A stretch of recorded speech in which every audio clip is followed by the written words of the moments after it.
Olá, muito boa tarde. Nestes dias de Quaresma sugerimos uma via sacra para crentes e não crentes. Entre nós está um dos autores desta publicação, José Luís Nunes Martins, com quem iremos conversar logo após os temas da atualidade informativa. Brutalidade intolerável. É assim que Francisco classifica os ataques contra os cristãos e apela à comunidade internacional. Este domingo, após a oração do Ângelus, Francisco lembrou as notícias dramáticas que chegam da Síria e do Iraque e condenou os ataques levados a cabo pelos terroristas do Estado Islâmico contra as comunidades cristãs naqueles países. Vogliamo assicurare a quanti sono convinti, coinvolti in queste situazioni, che non le dimentichiamo, ma siamo loro vicini e preghiamo insistentemente perché al più presto si ponga fine all'intollerabile brutalità di cui sono vittime. Esta intenção esteve presente na Eucaristia, que na sexta-feira encerrou o retiro espiritual do Papa e dos membros da Cúria Romana. Francisco pediu aos presentes que, segundo as suas possibilidades, se empenhem em aliviar os sofrimentos de quantos são provados, muitas vezes por causa da fé que professam. Preghiamo per questi fratelli e queste sorelle che soffrono per la fede in Síria e in Iraque. No sábado, Francisco tinha recebido no Vaticano 7.000 membros da Confederação das Cooperativas Italianas. Francisco destacou a importância do associativismo e criticou uma economia que insiste no trabalho precário. Oggi la regola, non dico normale, abituale, ma tanto spesso si vede, no? Ma tu cerchi lavoro, vieni da questa ditta, 11 ore, 10 ore di lavoro, 600 euro. Ti piace? No, vattene a casa. Cosa si fa in questo mondo che funziona così? Perché c'è la coda, la fila di gente che cerca lavoro. Se a te non piace, a quello altro gli piacerà. E la fame ci fa accettare quello che ci danno, il lavoro in nero. Na ocasião, o Papa aproveitou para sublinhar a importância do movimento associativo na globalização da solidariedade. Globalizzare la solidarietà, questo si deve globalizzare, la solidarietà. E questo oggi significa pensare all'aumento vertiginoso dei disoccupati, alle lacrime incessanti dei poveri, alla necessità di riprendere uno sviluppo che sia un vero progresso integrale, ponendo di nuovo al centro dell'economia mondiale la dignità della persona umana. O Papa lembrou ainda aos presentes que o movimento cooperativo é também uma herança da Igreja. Teve um grande incremento a partir do século XVIII, com o contributo de sacerdotes e de paróquias. Assinala-se por estes dias a Semana Caritas, oportunidade para conhecer o projeto do Centro de Acolhimento Temporário Nossa Senhora do Amparo em Setúbal, que cumpre 25 anos de missão.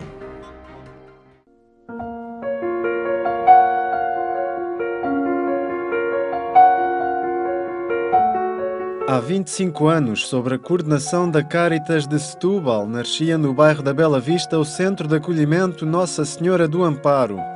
Tinha como principal objetivo dar apoio a crianças em risco, vítimas de abandono, de maus tratos e negligência, ou provenientes de famílias que simplesmente não têm condições para cuidar delas da melhor forma. Falamos das famílias que hoje em dia se designam muitas vezes como destruturadas, portanto, famílias em que têm aqui alguns problemas com algumas adições, nomeadamente a droga ou o álcool, com toda a componente que isto acarreta. E que depois são famílias que têm um conjunto de problemáticas. e que passam pelo desemprego, pela falta de habitação, por pessoas que não têm qualificação profissional, não têm hábitos regulares de trabalho e, consequentemente, portanto, não têm condições económicas, mas, portanto, é um conjunto de problemáticas, não é uma questão, na grande maioria dos casos, que traz as crianças aqui. Sei de cor cada lugar teu, atado em mim, a cada lugar meu. Tento entender o rumo que a vida nos faz tomar. Sérgio Canas, hoje com 33 anos, foi uma das primeiras crianças a entrar na casa, juntamente com outros 5 irmãos. Olhando para trás, hoje compreende melhor o que levou os seus pais àquela situação. Perderam a casa que tinham, mas viram-se com trabalho, mas sem condições para nós, que eles trabalhavam os dois numa pensão.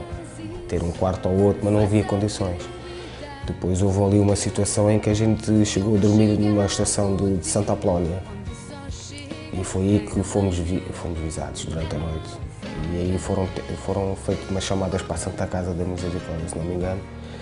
E aí é que depois foi a Caritas contactada e houve ali uma transação. E nessa noite nós passámos diretamente para lá.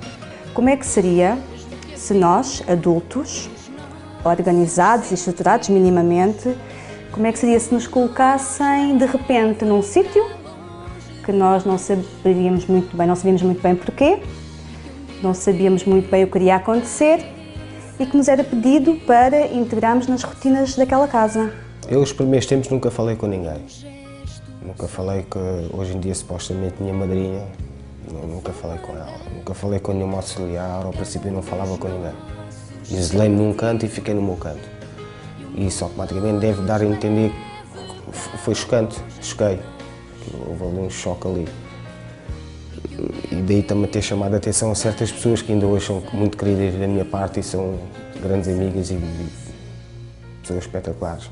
Que a criança consiga confiar no adulto é difícil, porque muitos adultos já não foram bons para elas.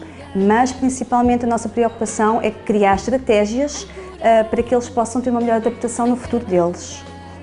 Em 25 anos passaram pelo Centro de Acolhimento Temporário de Nossa Senhora do Amparo 355 crianças. A maior parte delas foi depois reintegrada na sua família de origem. Casado e com 2 filhas, Sérgio Canas recorda a importância que a Casa de Acolhimento em Setúbal teve na sua vida.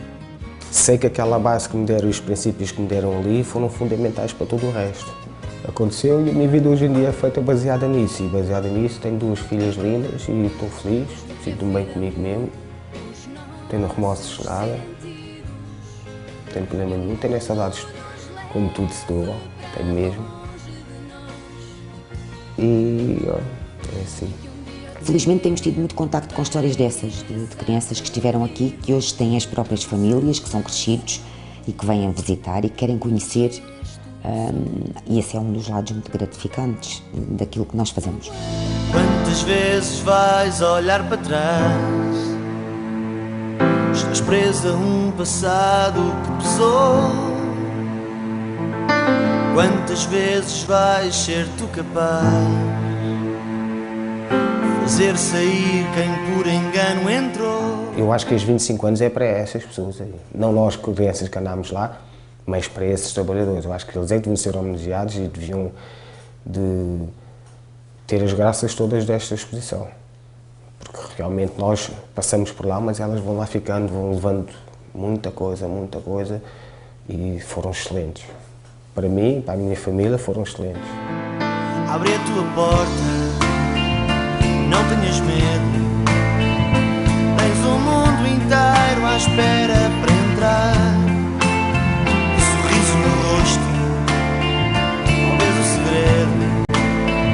Alguém te quer falar.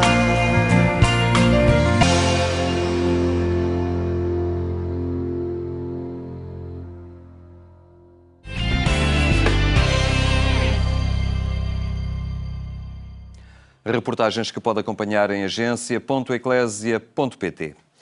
Publicada pela Paulus Editora, Via Sacra para crentes e não crentes, apresenta-se como um percurso interior Uma descoberta pessoal nestes dias de Quaresma. Naquele fim de tarde, quarta-feira de cinzas, no Chiado, em Lisboa, uma sugestão diferente. Na Igreja dos Mártires, um filósofo e um gestor de empresas apresentavam as suas reflexões sobre a Via Sacra. Passo a passo, um pequeno livro parte dos episódios do itinerário de sofrimento de Jesus a caminho do Calvário e apresenta-os para crentes e não crentes. Eu acho que nos ajuda muito na vida uma reflexão sobre a Via Sacra, porque aparentemente é um caminho que corre todo mal, até acabar na própria morte. Mas depois há a esperança da ressurreição a seguir. Eu acho que, de alguma forma, nos dá uma certa, como é que eu lhe posso dizer, uma certa tranquilidade em relação ao sofrimento, à vida, ao valor do sofrimento, à razão da morte. E para mim, refletir sobre esses assuntos é extremamente importante, embora hoje em dia quase se esconda o sofrimento e a morte.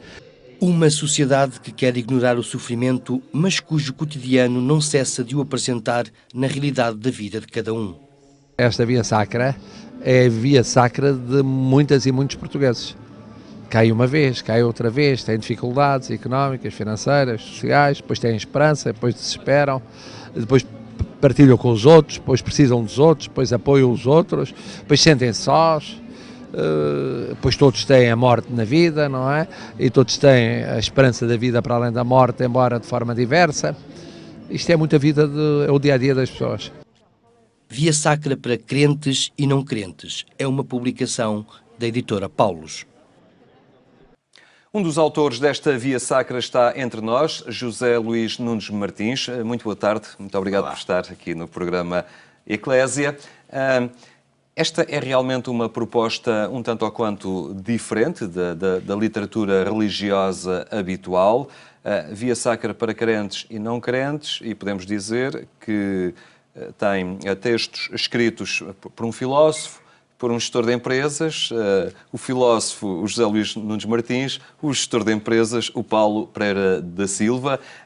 Como é que nasce esta ideia de dirigir um tema, Via Sacra, e dirigi-lo para crentes e para não crentes? A ideia original estava na relação que eu tenho com um amigo que entretanto morreu, o Padre João Resina, que gostava muito de dizer que as coisas para serem boas precisavam de ser simples e precisavam de ser rigorosas. Aquilo que notava era que muitas vezes as vias sacras eram, perdoem-me o termo, demasiado piedosas.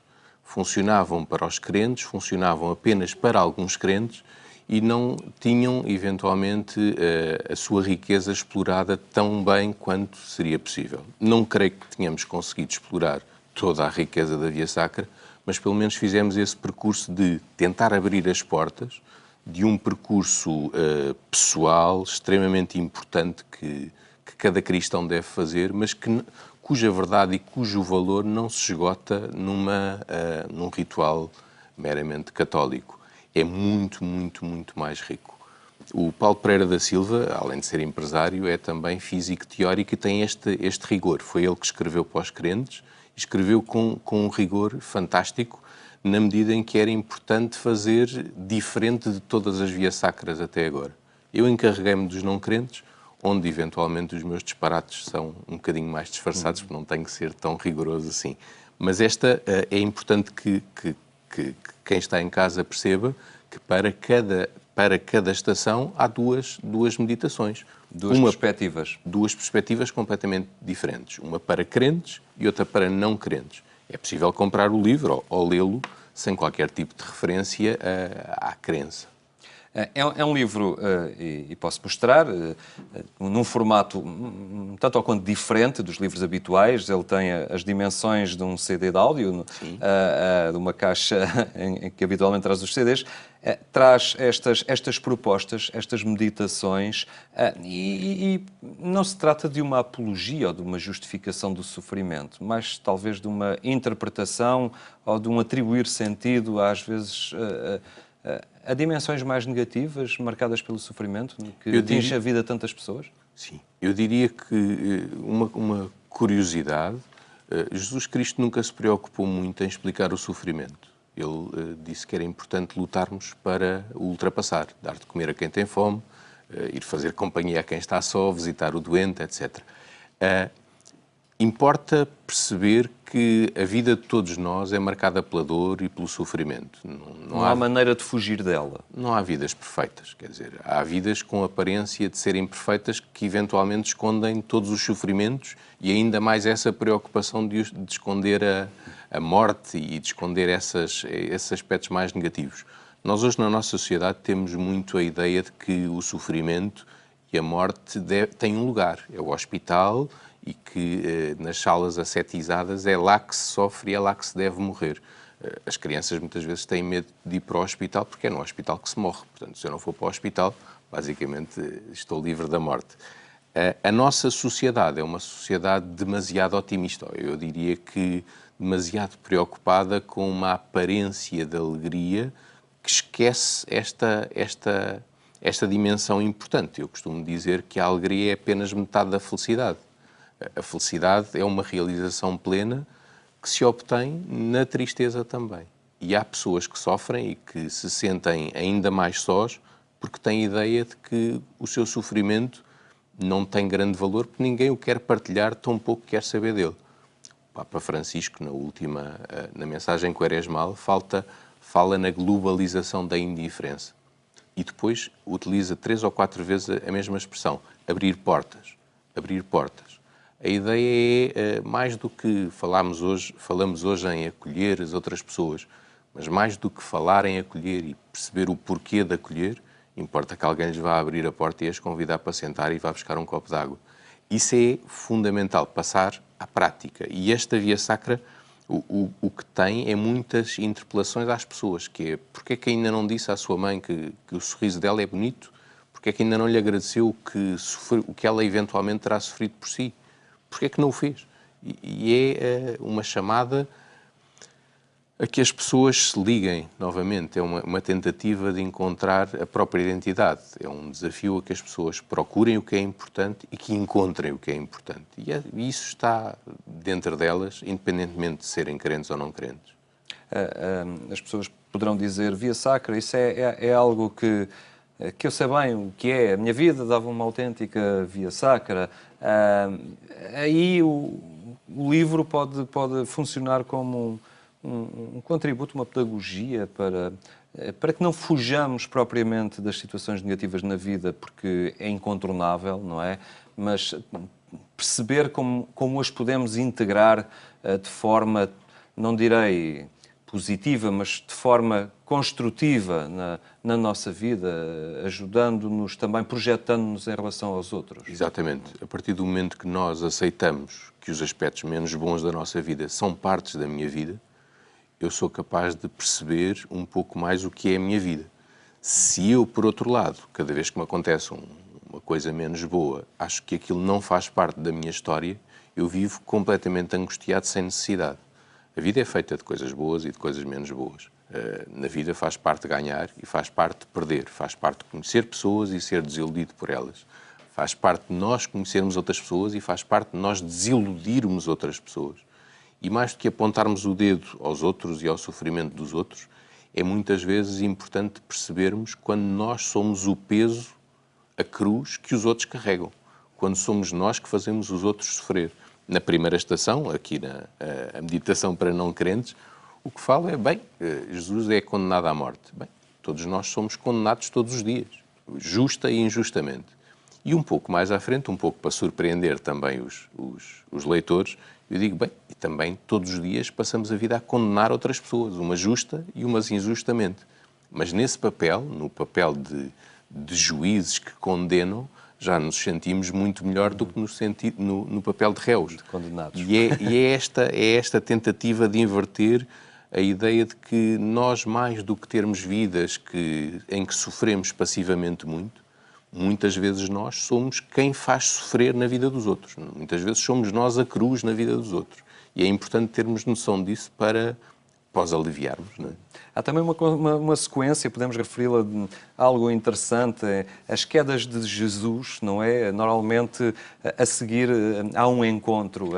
Nas quedas da nossa vida, tantas vezes também podemos encontrar algo ou alguém.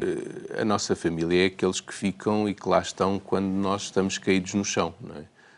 Feliz de quem nunca tenha que pôr à prova os seus amigos, porque vai descobrir que afinal não são assim tantos.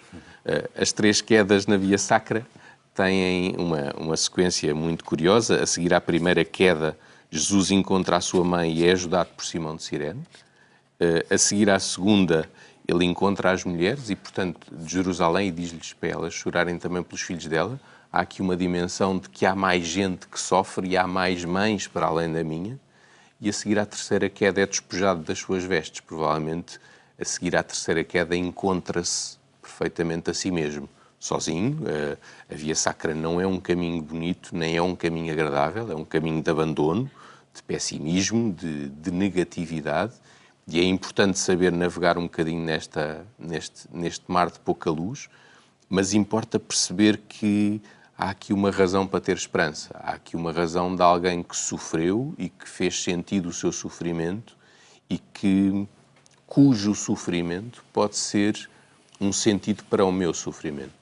E este é, na realidade, o grande desafio inerente a este período da Quaresma em que nos encontramos. José Luís Nunes Martins, muito obrigado por ter estado entre nós e nos ter falado também dos desafios contidos nesta Via Sacra. Via Sacra para crentes e não crentes, uma sugestão que não é apenas de leitura, é uma proposta de caminho e de descoberta interior. Ficamos por aqui. Lembro que mais logo pode acompanhar a edição rádio do programa Eclésia na Antena 1, a partir das 22h45. Tenha então uma muito boa tarde e até amanhã, se Deus quiser.